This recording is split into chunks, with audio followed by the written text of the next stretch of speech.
Hi, my name is Desi. If you're new here, hit the subscribe button. Last time someone didn't listen to me and didn't subscribe, even when I said terrible things would happen, terrible things did happen. You know what they were? The sun didn't shine for months when they didn't subscribe. Then again, they do live in England, so if you have no clue who I am, what the hell I'm doing, what I'm talking about, hi, my name is Desi. I'm a business mentor and a branding expert. In this video, we are going to talk about one of the toughest things to achieve, brand relevance. So let's get into it. Brand relevance is actually the most difficult thing to achieve in business. You look around and you hardly ever see any brands, whether it's a personal brand or not, that have stayed relevant after years and years. And with my business, staying relevant for almost a decade as of right now, I feel pretty comfortable speaking on this topic, pretty confident, because I have seen so many people who started their businesses when I did, 5 years after I did, and even last year who are no longer relevant because they didn't implement any of the strategies necessary to achieve that. Relevance is one of those things that everyone underestimates, and even other branding experts don't teach it as a concept because I think people believe it just happens. You know, if you keep getting sales, if you keep implementing the funnels, if you keep selling the right things, if you keep treating your clients with respect and delivering something of high value, you'll just be relevant forever. But actually, relevance is disconnected from most of the things I just said. So here are 3 ways to keep your brand relevant in 2025. Though, to be fair, these are evergreen. So if you're listening or watching from the year 3209.3 million, this probably still works. So try it. Number 1, choose the right category for your brand. So this is a concept known by not enough people, if you ask me. In our industry, in the online entrepreneurial space, not many people do teach it. I actually first heard about brand categories when I was doing my master's in branding in my advanced brand management class. And I thought it was fascinating because everyone else teaches niching. And this is actually slightly different. This is usually implemented by either high-level consultants who shape brand identities and create high-level advertising for brands like Coca-Cola or restaurants. So this is entirely connected to how you choose to position your brand. Think of categories as the main thing. Like think of a category as something being up here, okay? And then your brand is inside of the category. Your brand needs to fit into a certain category that people can understand. And if people cannot understand the category your brand fits into, they simply will not choose to work with you. You will not be the safest, obvious choice for them, right? This, by the way, is a huge problem for so many people. Oh, sun is blasting in my eyes. Okay, this is better. So, this is one of the biggest problems out there. There have been so many times when I have gone on someone's LinkedIn profile, Facebook wall, Instagram feed, and I have absolutely no clue what this person does. And part of the reason is because I simply don't know what category that person's brand fits into. So, for example, let's say you're a business coach. Business coaching is a category. Business coaching and mentorship, let's call it, that is a main category. Now, here's where it gets interesting. If your brand has an advantage already, that's a pretty massive advantage, then you can position inside of this big category of business mentoring and coaching already, right? You can own that category for your business. Maybe you have a huge audience, maybe you have celebrity clients, maybe you've been in business for ages and you've claimed it, you've earned this positioning. Maybe you have a massive advertising budget that will put you in front of millions of people fast. So all of what I just said is a massive advantage that you can use to claim that category. If you don't have a massive advantage though, and you're aiming for that really big main category of business coaching and mentorship, then your brand is simply not big enough to knock someone off of one of those top places in the industry. Why do you need to knock someone off? Because at any point of time, people don't really remember more than 3 people who own a category. So when people think of business coaches, and obviously this is a little bit of a generalization, but stay with me here. If you take any random person who is a business owner and who follows you, for example, and you ask them the question, who is a business coach you want to work with? They'll probably say, I don't know, Gary V, etc., etc. There's always 3 top people that own that space in their minds. If your goal is to be one of those top 3 people, but your business is brand new and you don't have any of those huge advantages and you haven't built a really strong brand positioning yet, it's just not going to happen right now.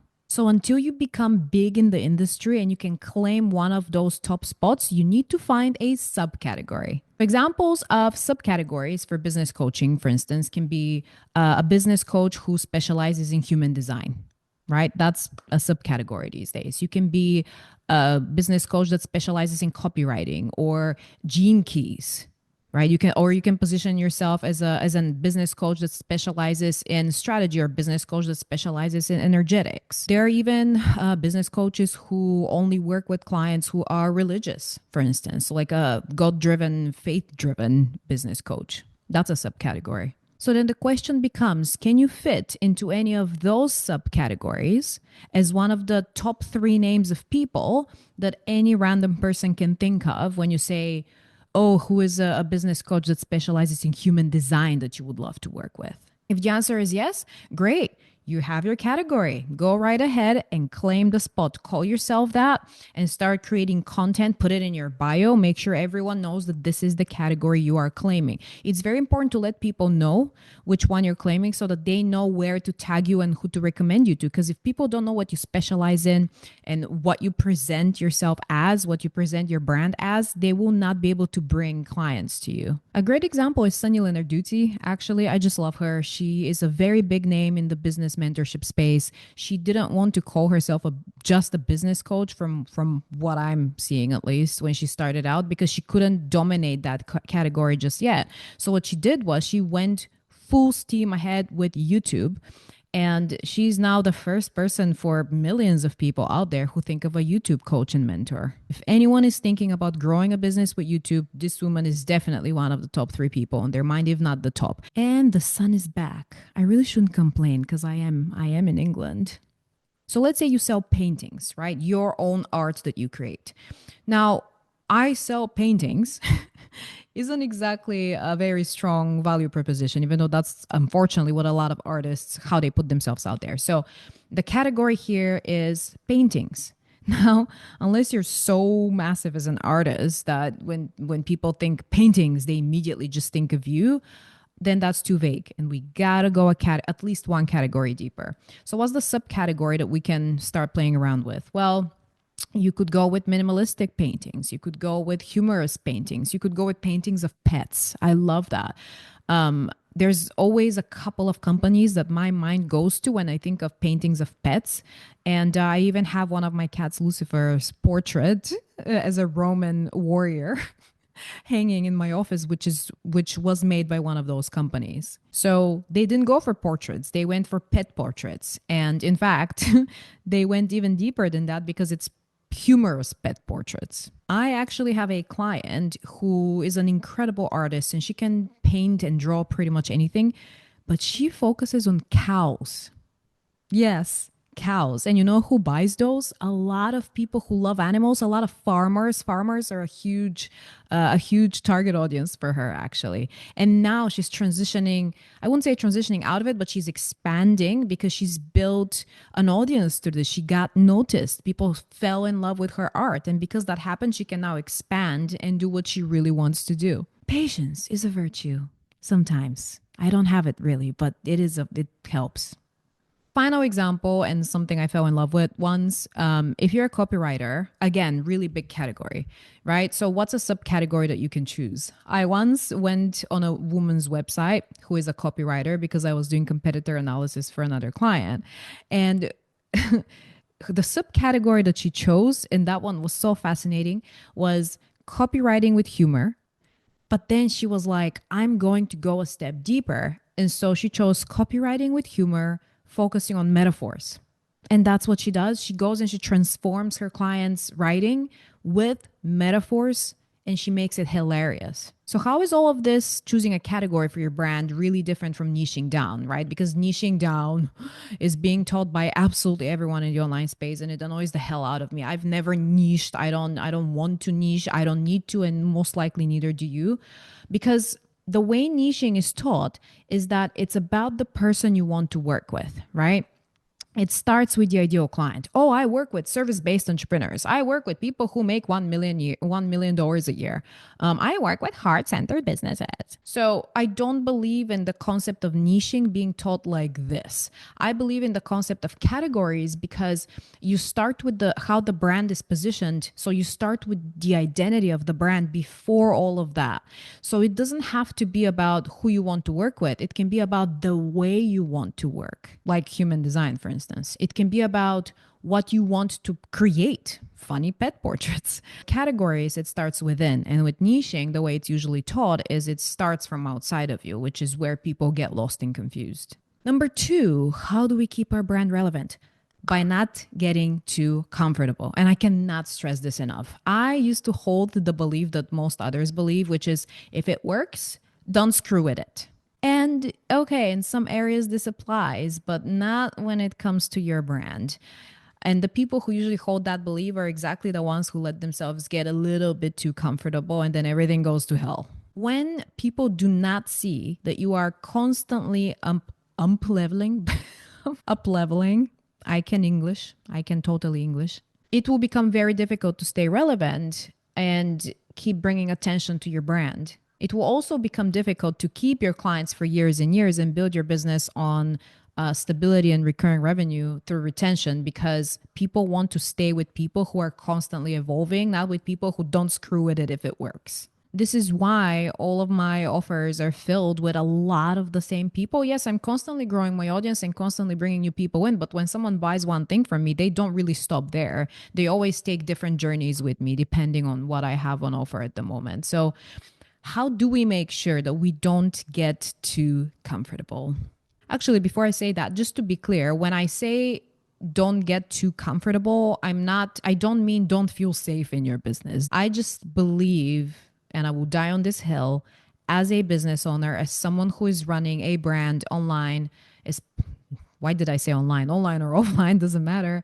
It's important to be able to keep people on the edge of their seats. If you can do that, you will always get attention on your brand. And attention is the most valuable currency. And not in an influencer, annoying kind of way. But if you don't have attention, you can't create impact. So you have to find the balance between surprising people while still making them feel like they know you really well. Because remember, people don't buy from people who feel like a gamble because they don't know who they are. You know how sometimes you follow someone who you really admire, who you either are working with or want to work with, and they do something and you're thinking, damn, it is so crazy that she did that. But also, it makes total sense. It's so her. That's so Des. I get it. That's what we want. So, how do we do that? How do we stay relevant in an industry, whatever your industry is, that is probably constantly growing with more and more people always fighting for attention? Well, we learn to anticipate their needs. This is something most people don't think about because every offer that they put out, every sale that they bring in is spontaneous, which this is one of my pet peeves. Spontaneity can kill a business. Something came to your mind and you just randomly decided to sell it, or one person or three people said that it's a good idea. And so you're like, oh, great, let's make some money. Let's sell this. No, no, no, no, no, no. I remember this time when I had my free Facebook group. I still have it, and I made a post there, and I said I'm thinking of creating. This is like 5 years ago. I'm thinking of creating a masterclass on how to use the different social media platforms and how to create sales on each one. Who wants it? And I ran a poll in there, and a few, like 5 or 6 people voted for yes. And they were so excited. They were even commenting. They were saying, oh my God, Des, where is it? I had even put the price in the poll. It was going to be $99. And they were saying, yes, take my money. I'm going to buy it. And this was such a stark reminder of, the only true evidence of something being a good idea is money in the bank, because people can say all kinds of things, but until they've actually bought it from you, you don't know if if the idea and the messaging and the positioning works. So I put it out there, not a single sale. I even tagged the people who were like, take my money. Not a single sale. Total flop. It was hilarious. So, why did this happen? Because I allowed myself to get distracted and listen to a few people instead of anticipating the needs of the majority of those who I want to serve. You can't anticipate anyone's needs, first of all, if you're not willing to spend the time to actually monitor your audience, what they talk about, how they talk about it, what are they saying, what are they not saying, what are they implying, what language are they using, all of that. Not to mention speaking to them yourself, actually having conversations. I always tell my clients, if you're not having at least 10 sales conversations a week, what are you doing? And when I say sale conversation, this is really any conversation with a potential client. You can also do surveys, publish polls. You can also speak to other business owners, including your competitors, about your shared audience, hear their observations, let them hear yours. That's always a good thing. The one thing you cannot do is spontaneously put random offers into the world if you aren't already at a level where you can afford to do that. If you're making anything less than $20,000, $30,000 a month on a consistent basis, what are you doing with this spontaneity crap? This entire video is the sun coming in and out of my face. I'm really loving it. This is such professional lighting. It's so nice. So, anyway, this is something that you should take your time with. This is something that you need to be constantly researching, constantly working on the positioning of every single offer before you put it out. The more time you spend on that, the better the offer will sell, guaranteed. Obviously, don't spend 6 months on it, but take at least a few weeks to craft the messaging of an offer and make sure that it's something people will want. Like for instance, yeah, we know that everyone always needs business coaching and we know everyone always needs copywriting help, but how you actually position it is what I'm talking about, because you're not going to go out there and say, hi, who wants to learn copywriting? No, you have to anticipate their needs, aka why. First of all, why should they even care about copywriting? The ones who are interested in that, why? What are the language they use around that? What's the ultimate desire around that? What is the problem they believe copywriting will help them escape from? I would say that Apple remains to this day arguably the most relevant technology brand. Why? Because they are always thinking several years ahead and they are always anticipating what consumers will want tomorrow, not today. That's one thing they've, thank God, kept from Steve Jobs. It can be very difficult to think this long term when you're just starting out, or maybe you've hit a setback, maybe you've had a tough few months or even a year, and I get that. But you're an entrepreneur, you signed up for this shit. You can't just not do it. Entrepreneurship is a lifestyle, it's not a job that you can just quit. So this is exactly when it's the most vital to do this, because it means that you're taking the business seriously and you know that it will succeed. I'll say this final thing on this second point.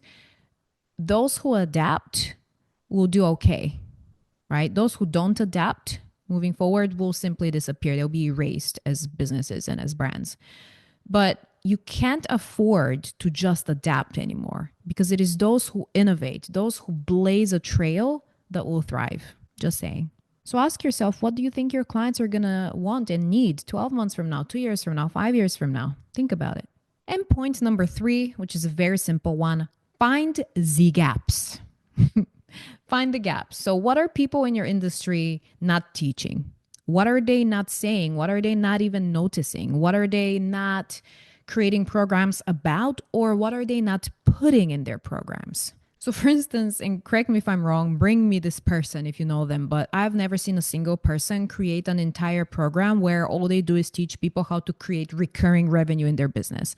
This to me is batshit insane, because that's the most important thing in business, is to have stability, right? That's what everyone's chasing. Nobody likes this. Nobody wants to make 2 grand this month and 20 grand the next month and then nothing the month after that. That's insane. Your nervous system is going to be dying. So this is why I decided to expand my own recurring revenue program. It's literally called the recurring revenue program, and make it about, here's 4, 5, 6 different ways that you can create recurring revenue assets in your business. So memberships, masterminds, retainers, group programs, etc. The top ways at least.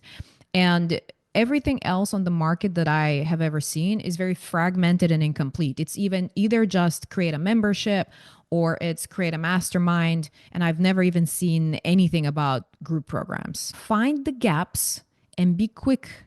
Because how do we blaze a trail? By going in first. Yes, I know I said take your time and research, but again, that doesn't mean take 5 years and drown yourself in research about something that never comes to fruition. You have to also act. At some point, you have to stop consuming and you have to start creating. And if you can do both simultaneously, then you are golden, my friend. That's what I wanted to talk to you about today. To recap, 3 ways to keep your brand relevant in 2025 or 3,035.6. Choose your brand category or subcategory. Don't get too comfortable. Find the gaps. And now that you know you absolutely adore me in this video, hit like, hit subscribe, and terrible things will not happen. And I'll see you on the next one. Talk soon.